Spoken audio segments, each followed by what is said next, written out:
ఏది అయినా ఆచి చికెన్ మసాలా. చంద్రబాబు ప్రభుత్వంలో రైతులను పలకరించే దిక్కులేదని విమర్శించారు మాజీ మంత్రి జోగి రమేష్. గతంలో మోంతా తుఫానుతో రైతులు తీవ్రంగా నష్టపోయారని, ఇక అంచనాలు వేసిన పరిహారం అందించలేదని ప్రభుత్వంపై ఫైర్ అయ్యారు. ఎన్టీఆర్ జిల్లా ఇబ్రహీంపట్నంలోని సినా అకాల వర్షానికి నేల వాలిన పంట పొలాలను ఆయన పరిశీలించారు. ఇక ఈ సందర్భంగా పంటలకు జరిగిన నష్టాన్ని రైతులను అడిగి తెలుసుకున్నారు. మరో 20 నుంచి 30 రోజుల్లో పంట చేతికొచ్చేసేదని, ఈ దశలో పంట నేలపాలైందని రైతులు వాపోయారు.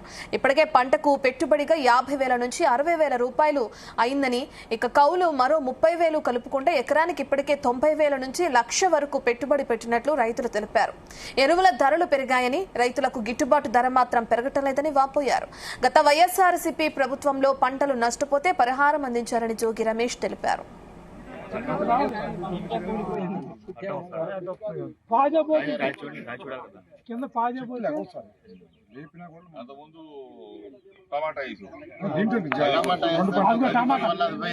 టమాటా కొనే వాళ్ళ వదిలేశారు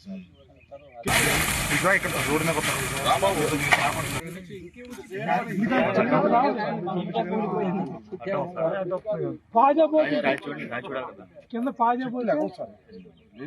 అంతకుముందు టమాటా టమాటా కొనే వాళ్ళ వదిలేశారు సార్. కేజీ రూపాయి సార్. ఇదేదో పక్కనే కృష్ణానది, ఆ పక్కనే ముఖ్యమంత్రి చంద్రబాబు నాయుడు ఉంటాడు. ఇక్కడ మేము ఉన్నాం, మా రైతన్నులు ఉన్నాం. మాటలు మాత్రం కోటలు దాడతాయి. రైతులను ఆదుకుంటానంటాడు, రైతులే మాకు దిక్కు అంటాడు, పెద్ద పెద్ద పేపర్లు యాడ్లు ఇస్తాడు. ఇక్కడే ఉన్నాం కదా, నీకు కనీసం 3 కిలోమీటర్లు ఉందా మనకి రాజధాని? 3 కిలోమీటర్లు చంద్రబాబు నాయుడు గారు. కృష్ణానది అవతలం ఆయన ఉన్నాడు, కృష్ణానది యువతలం మేము ఉన్నాం. కనీసం ముంతా తుఫాన్ వస్తే గవ్వ కూడా చెల్లించలేకపోయావు చంద్రబాబు నాయుడు గారు. మాటలు మాత్రం చెప్పమంటే అనర్గళంగా ఒక రోజంతా చెప్తాడు సొల్లు మాటలు. ఏది రైతులను ఆదుకోవాలి కదా. ఈరోజు ఇబ్బంది పడతా ఉన్నాం. అకాల వర్షాలు వచ్చినాయి.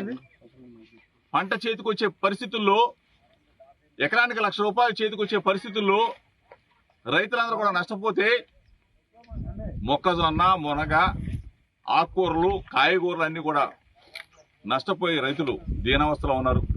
వైఎస్ఆర్ కాంగ్రెస్ పార్టీ తరఫున రాష్ట్ర ప్రభుత్వాన్ని, చంద్రబాబు నాయుడిని, అదేవిధంగా వ్యవసాయ మంత్రిని డిమాండ్ చేస్తా ఉన్నాం. తప్పనిసరిగా రైతుల కష్టాలను తీర్చండి, బాధలు తీర్చండి, నష్టపోయిన పంటకి నష్టపరిహారం చెల్లించమని చెప్పేసి కోరుతా ఉన్నాం. వైఎస్ఆర్ కాంగ్రెస్ పార్టీ తరఫున డిమాండ్ చేస్తా ఉన్నాం. గతంలో మేము ఇప్పుడే చెప్పారు, రైతన్నులు పసుపు పంట నష్టపోతే ఎకరానికి ఎంత ఇచ్చామన్నా? 1,00,000 రూపాయలు జగన్మోహన్ రెడ్డి గారు ఎకరానికి 1,00,000 రూపాయలు ఇచ్చాం.